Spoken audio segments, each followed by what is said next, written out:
नमस्कार दोस्तों। तो संजय टेक्निकल ज्ञान में आपका स्वागत है।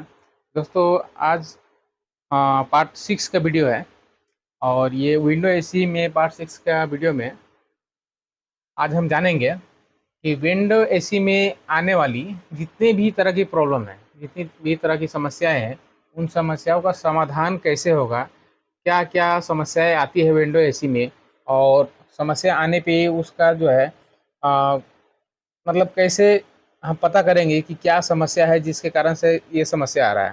कहने का मतलब ये है कि किसी एक पार्टिकल अ, मतलब किसी एक सामान के खराब होने से इसमें जो जितने भी स्पेयर पार्ट लगे हुए होते हैं, इसमें से अगर कोई सामान खराब हो रहा है, कोई स्पेयर पार्ट खराब हो रहा है, जैसे फैन मोटर खराब हो सकता है, कंप्रेसर खराब हो सकता है, कैपेसिटर खराब हो सकता है, या पीसीबी खराब हो सकता है, या फिर इसका सेंसर खराब हो सकता है, ऑन ऑफ स्विच खराब हो सकता है। किसी भी तरह का कोई भी अगर पार्ट्स अगर खराब हो जाता है, तो उस समय क्या होता है, हमारा विंडो एसी में कुछ ना कुछ प्रॉब्लम देखने को मिलता है। तो उसी प्रॉब्लम को आज हम सॉल्यूशन खोजेंगे, ढूंढेंगे क्या उसका समाधान होता है। तो मतलब चेक करने का जो तरीका है, तो पहले ये समझेंगे कि आखिर में प्रॉब्लम इसमें है क्या। ठीक है, तो पहले प्रॉब्लम को समझना पड़ेगा। प्रॉब्लम को जैसे समझ जाएंगे, उसी उसी समय क्या होगा कि हमारे ध्यान में ये आ जाएगा कि हाँ, इस प्रॉब्लम में ये सामान खराब होता है। ठीक है, सामान करने का मतलब है कि इसका स्पेयर पार्ट। ठीक है, तो ये सामान खराब होने से ये प्रॉब्लम आ सकता है। जैसे पहले ही लिखा हुआ हमने, विंडो एसी का ऑन नहीं होना, यानी कि चालू नहीं होना। तो इस पोजीशन में विंडो से अगर चालू नहीं होगा, तो क्यों चालू नहीं होगा, तो यहाँ पे क्यों का कारण हो गया ना। तो क्या चीज़ का खराब होने पे विंडो एसी चालू नहीं होगा। तो सबसे पहले विंडो एसी चालू नहीं हो रहा है, इसके लिए हमें क्या क्या चीज़ को चेक करना पड़ेगा। सबसे पहले हमें चेक करना इधर इस साइड में, लेफ्ट हैंड साइड में हमने कुछ जो इसका स्पेयर पार्ट है उस सब का मैंने नाम लिखा हुआ है। मैं आपको पढ़ के सुना दे रहा हूँ। जैसे एसी कोड, एसी कोड जैसे 3 पिन जो कोड होता है, जो तार होता है, जो मेन प्लग पॉइंट में लगता है, वो तार। उसके बाद में पीसीबी, पीसीबी जो पूरे सिस्टम को चलाता है, जिसे मदरबोर्ड भी बोला जाता है, किट भी बोला जाता है। तो ये पीसीबी। दूसरा कैपेसिटर, तीसरा सेलेक्टर स्विच, चौथा कंप्रेसर, पांचवा सेंसर। उसके बाद में छठा, सॉरी, 6 नंबर में सेंसर है। 7 नंबर हो गया आपका condenser motor. 8 number on off switch. 9 number, और ये करंट से रिलेटेड है, जैसे कि वोल्टेज का लो हो जाना, या फिर गैस का कम होना। गैस कम अगर होगा तो कूलिंग कम करेगा, लेकिन ये ऑन का पोजीशन ये आपका 7 तक आता है, 7 8 तक आता है। ठीक है, तो इसमें मान लीजिए कि ऑन नहीं हो रहा है, तो ऑन नहीं हो रहा है उस समय क्या क्या चेक करना है हमें। सबसे पहले ये जो वायर है, 1 2 3, एक ही वायर होता है जिसमें 3 पॉइंट होता है। ठीक है, तो सबसे पहले इसे हमें चेक करना है। तो इस पॉइंट को चेक करने के लिए हम मल्टीमीटर से इसका कंटिन्यूटी को चेक करेंगे, जहाँ तक ये गया है, यानी कि पीसीबी तक ये जाता है, पीसीबी तक इसे हमें चेक करना है। ठीक है, अगर ये सही है तो मल्टीमीटर से ही चेक करना है। जितने भी सामान है हमें सब सब कुछ मल्टीमीटर से ही चेक करना होता है। ठीक है, तो इसे क्या कैसे चेक करेंगे, तो पार्ट 5 के वीडियो में हमने मल्टीमीटर से ही चेक करने का जो तरीका वो बताया था। मल्टीमीटर लेना है और उसे मल्टीमीटर से ही चेक करना है। ठीक है, 1 2 3, यहाँ से 2 तार निकलेगा, एक रेड होगा और एक ब्लैक हो जाएगा।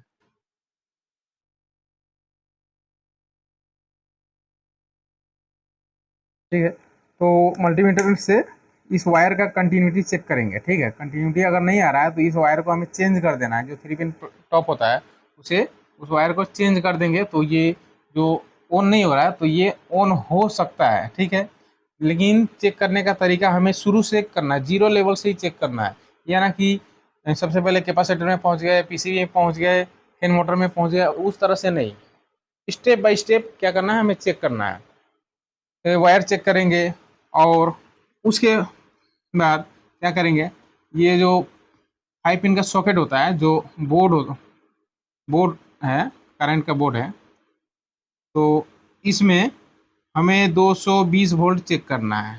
220 वोल्ट से लेके 240 वोल्ट हो सकता है, एसी करंट को चेक करना है मल्टीमीटर से। ये अगर सही है, पीछे बोर्ड तक अगर करंट आ रहा है तो ये सही है। उसके बाद में हमें वायर को चेक करना है, वायर का कंटिन्यूटी चेक करेंगे तो ये भी सही है, ठीक है। यहाँ पे अगर करंट नहीं आ रहा तो यहाँ पे करंट जो है लाना पड़ेगा, और उसके बाद में ये तार में नहीं आ रहा तो तार को हमें चेंज करना पड़ेगा। ये दो हो गया। और उसके बाद में अगर यहाँ भी करंट आ रहा है, ये भी सही है, ये भी सही है, तो हमें फिर कहाँ पे जाना पड़ेगा? हमें जाना पड़ेगा पीसीबी पे, ठीक है।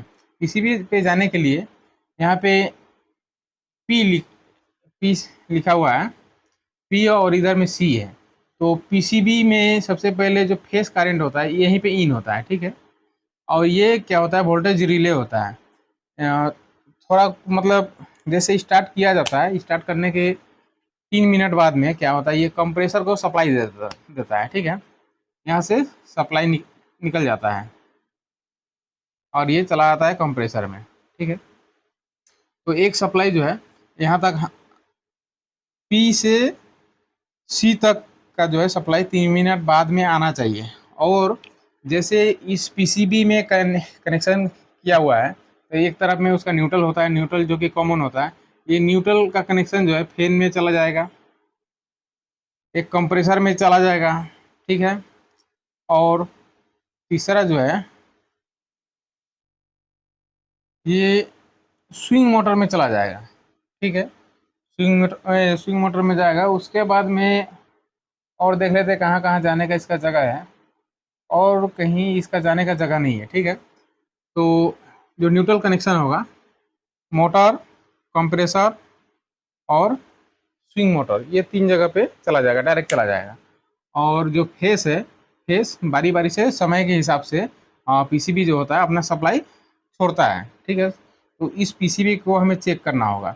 अगर पीसीबी सही है तो डिस्प्ले क्या होगा? ऑन हो जाएगा, डिस्प्ले चालू हो जाएगा और उसमें कुछ नंबर दिखाई देना शुरू होगा। नंबर जैसे कि जैसे रूम का टेम्परेचर ही खास करके वो दिखाता है कि रूम में जो है टेम्परेचर कितना है।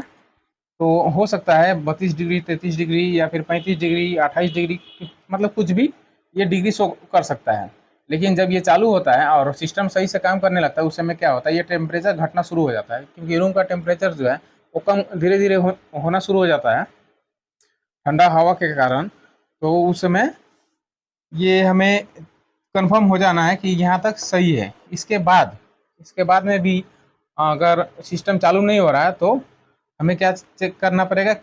ये कैपेसिटर जो है, कैपेसिटर को चेक करना पड़ेगा। कैपेसिटर को क्या करेंगे? नया लगा कर देख लेंगे। ये मान लीजिए 50 यूएफ का है, यानी कि 50 यूएफ का है, यानी कि 50 माइक्रोफेरेड का ये कैपेसिटर है, ठीक है। तो 50 की जगह हम 55 भी लगा सकते हैं, यहाँ पे 55 यूएफ का भी लगा सकते हैं, ठीक है। ये 55 में भी चल जाएगा। अगर 50 की जगह में 45 लगा दे रहे, 45 यूएफ का लगा दे रहे हैं, तो भी जो है मेरा कंप्रेसर चल जाएगा, क्योंकि कैपेसिटर में ±5 किसी में 5 डिग्री लिखा होगा, किसी में 10 डिग्री लिखा होगा। तो 5% जो है ऊपर नीचे हो सकता है, ठीक है। तो इसे लगा के देख लेंगे। अगर फिर भी नहीं हुआ तो कंप्रेसर को चेक करेंगे। कंप्रेसर को अगर चेक किए, अगर कंप्रेसर में किसी तरह का प्रॉब्लम है तो उस समय क्या होगा, कंप्रेसर को हमें चेंज करना पड़ेगा, तब जाके सिस्टम चालू हो जाएगा। लेकिन कंप्रेसर चेंज करेंगे तो सिस्टम चालू हो जाएगा, लेकिन कूलिंग नहीं होगा। कूलिंग करने के लिए क्या करना पड़ेगा? फिर से 5 प्रक्रिया होता है। 5 प्रक्रिया से गुजरने के बाद में, जैसे प्रेशर डालना, फ्लैश वैक्यूम करना, लीकेज वगैरह चेक करना, उसके बाद में गैस डालना, पिंच करना, ये सभी सिस्टम जब कंप्लीट हो जाएगा उस समय, और ये कंप्रेसर भी चालू होगा, फिर क्या होगा कि सिस्टम चालू हो जाएगा और कूलिंग करना शुरू हो जाएगा, ठीक है। तो चेक अगर चालू नहीं हो रहा है तो ये इन सभी चीज़ों को, वायर को चेक करना है, ये जो कंप्रेसर इसे चेक करना है, कैपेसिटर को चेंज करके देखना है, पीसीबी अगर ऑन नहीं हो रहा है, यहाँ पे नहीं हो रहा है तो जैक को सबसे पहले चेक करेंगे। जैक भी अगर सही है तो क्या करेंगे, पीसीबी को हमें चेंज करना पड़ेगा, ठीक है। और पीसीबी चेंज करने के बाद में अगर हो गया तो सही है, अगर फिर भी नहीं हो रहा है तो हमें आगे कहीं शॉर्टिंग के लिए चेक करना पड़ेगा। मान लीजिए कहीं पे ये कंप्रेसर अंदर से शॉर्ट हो चुका है, तो शॉर्ट के समय में मल्टीमीटर से चेक करेंगे, तीनों में क्या होगा, बीप 00 इस तरह का कुछ नंबर आएगा और बीप साउंड सुनाई देगा। उस समय क्या होगा कि हमें कंप्रेसर भी चेंज करना पड़ेगा, ठीक है।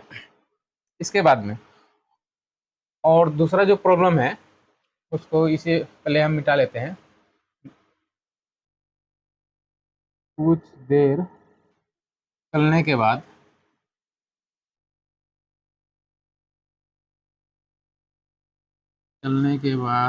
बंद हो जा रहा है।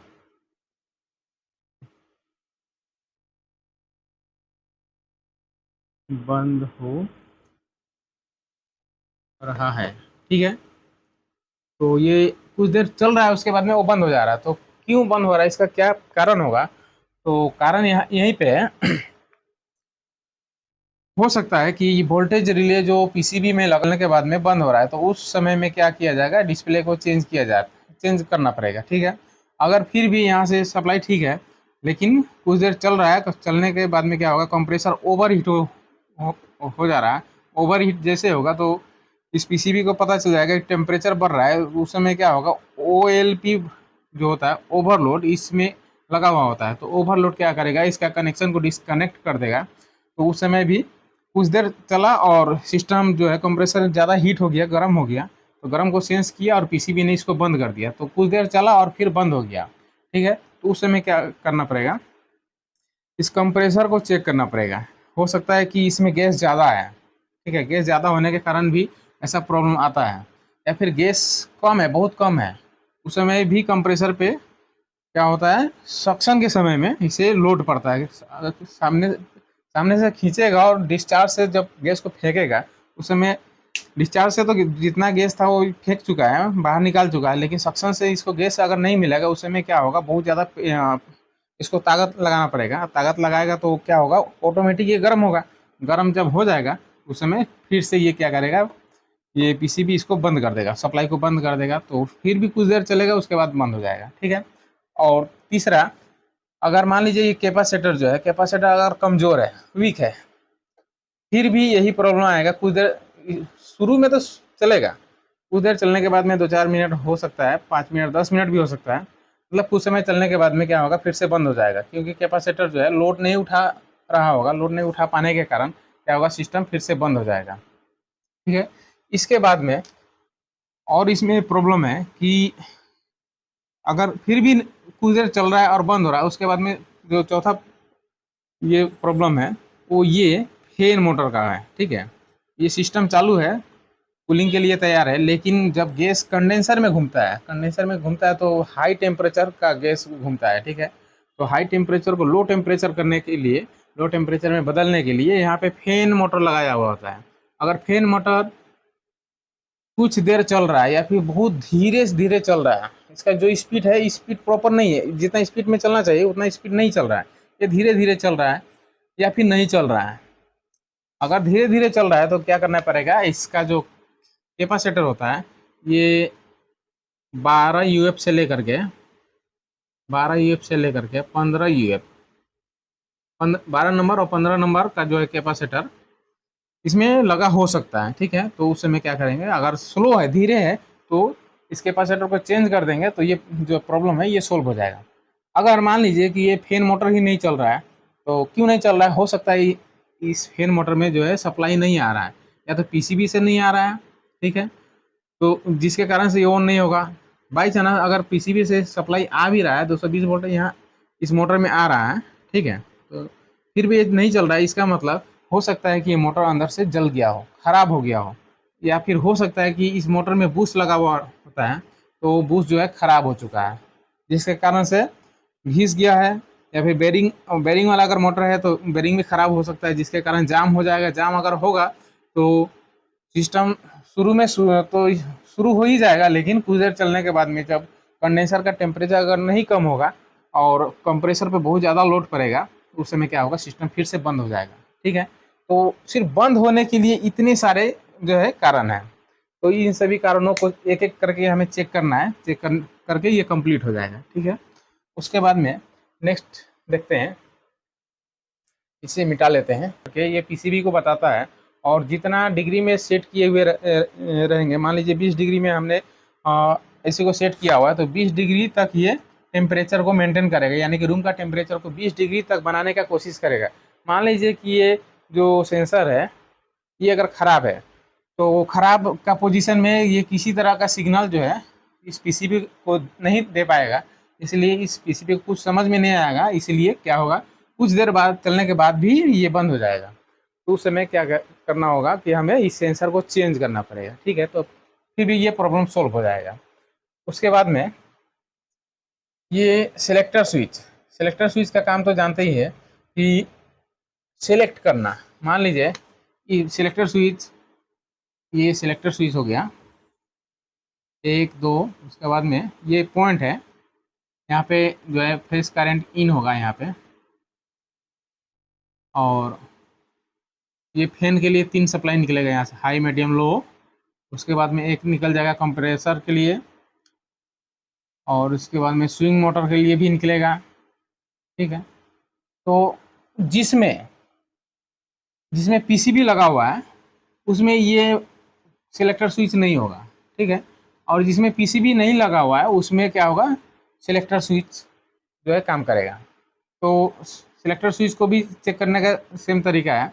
अगर यहाँ से सप्लाई आ रहा है लेकिन इधर से सप्लाई जो है पास नहीं हो रहा है, निकल नहीं रहा है, ठीक है, उस समय भी क्या करना पड़ेगा, उस समय सेलेक्टर स्विच को हमें चेंज करना पड़ेगा। जब से चेंज कर देंगे तो सप्लाई सभी जगहों पे प्रॉपर रूप से पहुंचना शुरू हो जाएगा, जितना जिसको ज़रूरत है उतना पहुंचेगा, तो मेरा जो सिस्टम है वो काम करना सही से शुरू कर देगा और बंद होने का जो प्रॉब्लम है ये नहीं आएगा।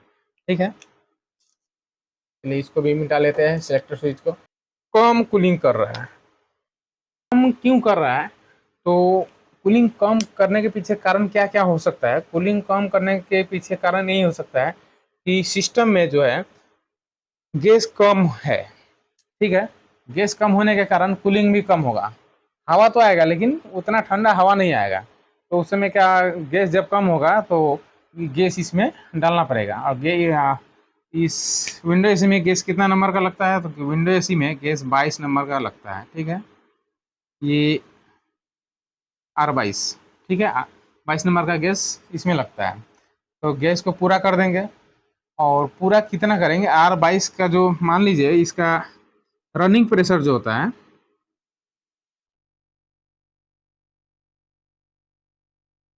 रनिंग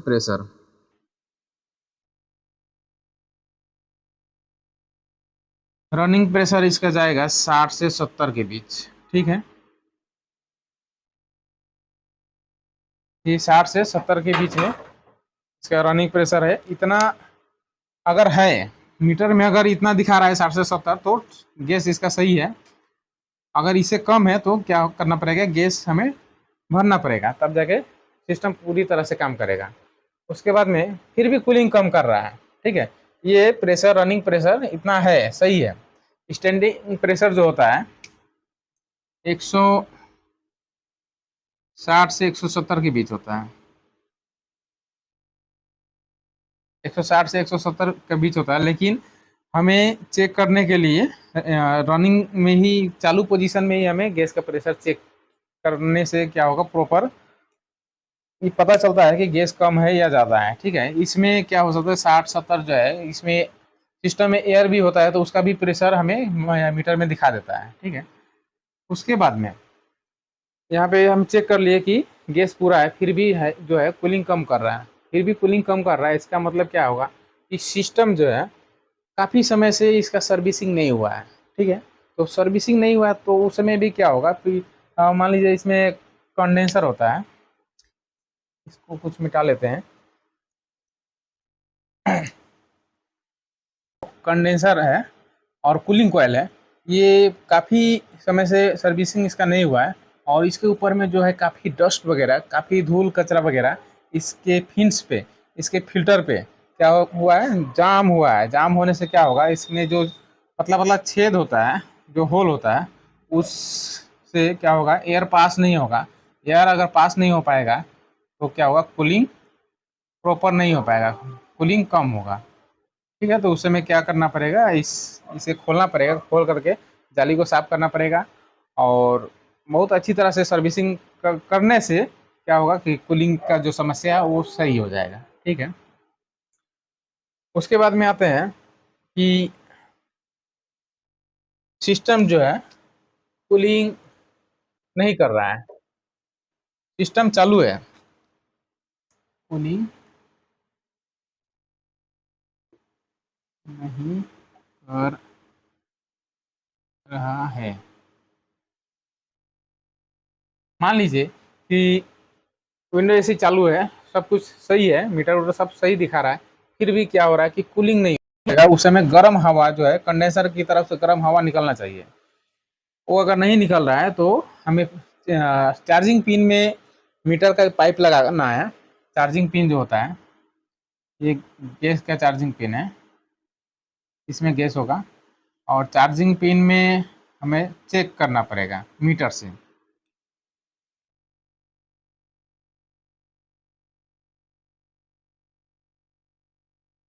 तो मीटर में मान लीजिए गैस कम दिखा रहा है, ठीक है, तो अगर गैस कम दिखाएगा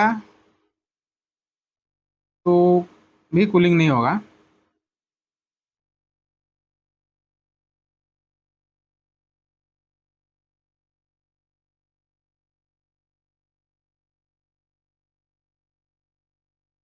ठीक है, ये मान लीजिए मीटर है, और मीटर में हमें दिखाया कि इसमें गैस एकदम 0 या फिर 10 या फिर 20 के करीब है। तो उस समय क्या होगा, सिस्टम में गैस नहीं है, और गैस अगर नहीं होगा तो कूलिंग भी नहीं करेगा। तो उस पोजीशन में क्या करना पड़ेगा, हमें गैस जो है इसमें डालना पड़ेगा। गैस डालने के पहले जितने भी प्रोसेस होता है उन सभी प्रोसेस से हमें गुजरना पड़ता है। टोटल प्रोसेस जो है 5 होता है, पाँचों प्रोसेस से कंप्लीट हमें गुजरना पड़ेगा। उसके बाद में गैस डालना है, और गैस डाल देंगे तो क्या होगा, कूलिंग करना जो है शुरू कर देगा। मान लीजिए कि गैस गैस का तो ये कंप्लीट हो गया, गैस नहीं रहने पे गैस डाल देंगे, ये कंप्लीट हो जाएगा। उसके बाद में सिस्टम ऑन नहीं हो रहा है, तो उस समय हो सकता है कि पहले हमने जो भी बताया वो इसमें प्रॉब्लम का सॉल्यूशन हो सकता है। जैसे तार को चेक करना, कैपेसिटर कंडेंसर सभी को चेक करना। हाँ, अगर ये डिस्प्ले वाला है और रिमोट वाला है तो रिमोट को भी एक बार चेक कर लेंगे। अगर रिमोट काम नहीं कर रहा है फिर भी सिस्टम जो है ऑन नहीं होगा, ऑन नहीं होगा तो कूलिंग भी नहीं करेगा। ठीक है, तो उस समय रिमोट को चेंज करेंगे या फिर बैटरी को चेंज करके देख लेंगे अगर रिमोट सही है तो। और मान लीजिए कि फैन ये चालू है, सिस्टम मान लीजिए चालू है, सिस्टम चालू है, लेकिन अगर स्विंग नहीं हो रहा है तो उसे में क्या करना पड़ेगा, हमें स्विंग का जो पॉइंट होता है, स्विंग जो मोटर होता है, मान लीजिए स्विंग मोटर है और इसी में लगा होता है शाफ्ट, और ये ब्लेड होता है। इसको क्या कर, तो 220 वोल्ट का सप्लाई अगर इस मोटर को नहीं मिलेगा उस समय भी क्या होगा, स्विंग मोटर काम नहीं करेगा। तो और मान लीजिए कि यहाँ तक 220 वोल्ट आ रहा है, सप्लाई पूरा आ रहा है, फिर भी ये काम नहीं कर रहा है, उस समय क्या होगा कि मोटर अंदर से ख़राब है। तो उस समय क्या करेंगे, इस मोटर को चेंज कर देंगे, तो ये जो है कूलिंग का प्रॉब्लम जो है सॉल्व हो जाएगा। कूलिंग का प्रॉब्लम मतलब कि हवा का दिशा को जो चेंज करता है वो प्रॉब्लम जो है सही हो जाएगा। ठीक है दोस्तों, मिलते हैं नेक्स्ट वीडियो में। और वीडियो अच्छा लगे तो लाइक और सब्सक्राइब करना ना भूलें। पहले से सब्सक्राइब किए हुए तो अच्छा है, अपने दोस्तों को भी शेयर करें। Thank you so much.